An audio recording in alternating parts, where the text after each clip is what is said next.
Now we will begin Part C with the first talk. Questions 39 through 42. Listen to a tour guide at a wildlife park in central Illinois. Thank you for choosing to spend a day with us here at Prairie Animal Park.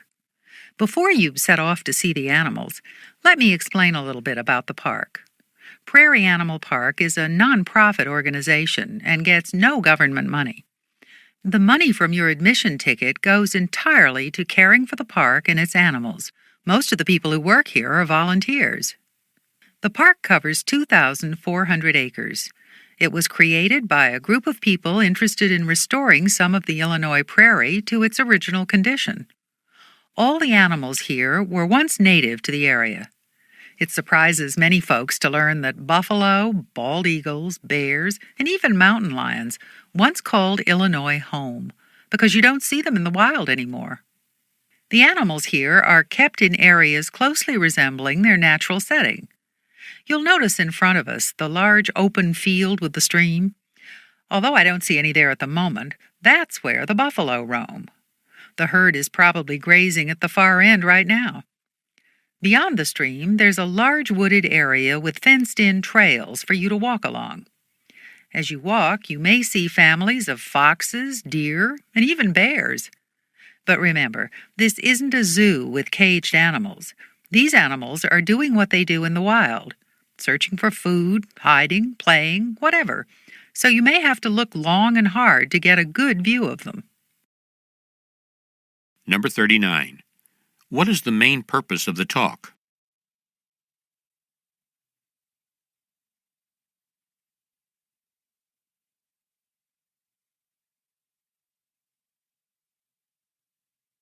Number 40. What do all of the animals in the park have in common?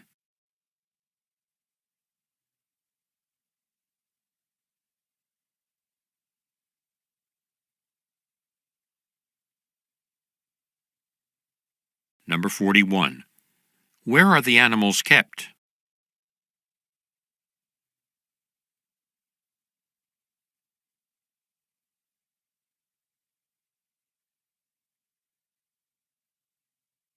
Number 42. What does the speaker imply about seeing the animals?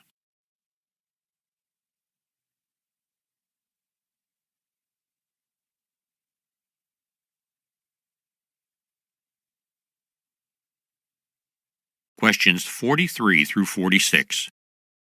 Listen to part of a lecture in a college music class.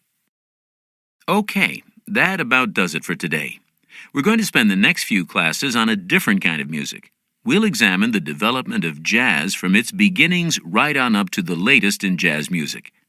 We'll look at jazz as the most successful music indigenous to the United States, born in New Orleans and raised in Chicago and New York. We'll begin with the African roots of the music and how African rhythms blended with Western music to create an entirely new form. Then we'll follow jazz into its heyday, the 1920s, which was known as the Jazz Age. It was in this era that the blues were born. The 1930s saw the evolution of swing jazz music played by the big bands like that of Tommy Dorsey. If there's any generalization that can be made about jazz, it's that the music is always changing, evolving, from the bebop of the 40s to the cool jazz of the 50s and on into the experimental 60s. The 70s saw jazz brought into the electronic age by artists like Herbie Hancock. We'll end up listening to some examples of the newest transformation of jazz, Afropop, and the Latin beats that have brought new international flair to this music born in the United States. Be sure to read chapters 13 and 14 of your text. They'll get you started. If there are any jazz devotees among you, feel free to bring in your favorite tapes or CDs to share with the class. Rini Rosny's latest release would be great if anyone has it. Number 43. What is the speaker's main purpose?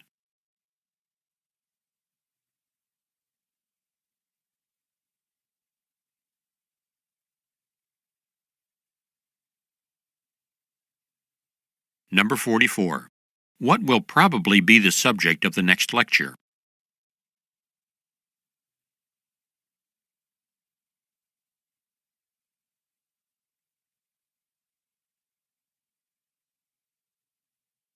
Number 45. What are some students asked to bring to class?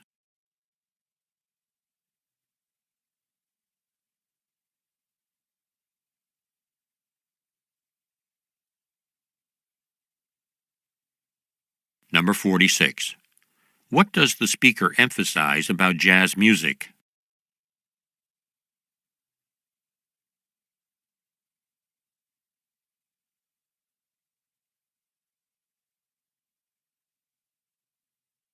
Questions 47 through 50.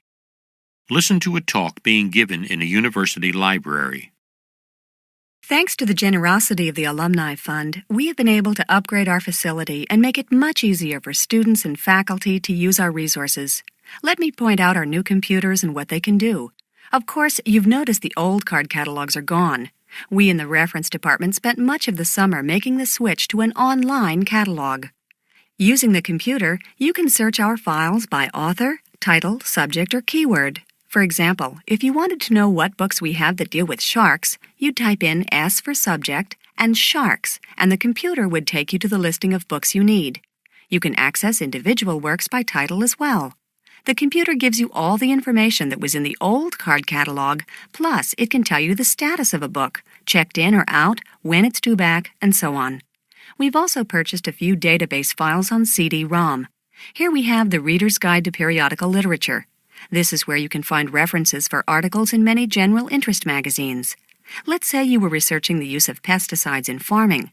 You would request articles that matched pesticides and agriculture.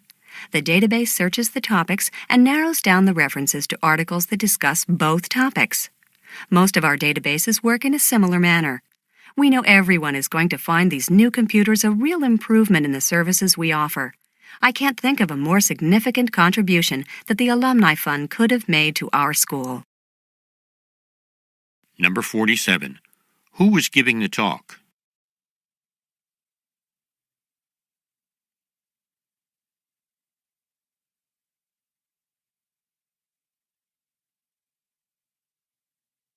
Number 48. What part did the alumni play in getting the new library equipment?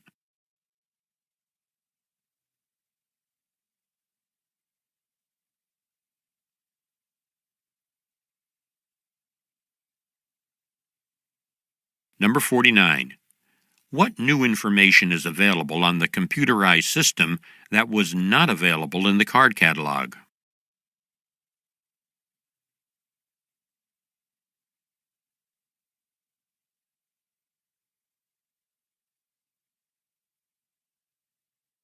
Number 50. What does the speaker think of the new equipment?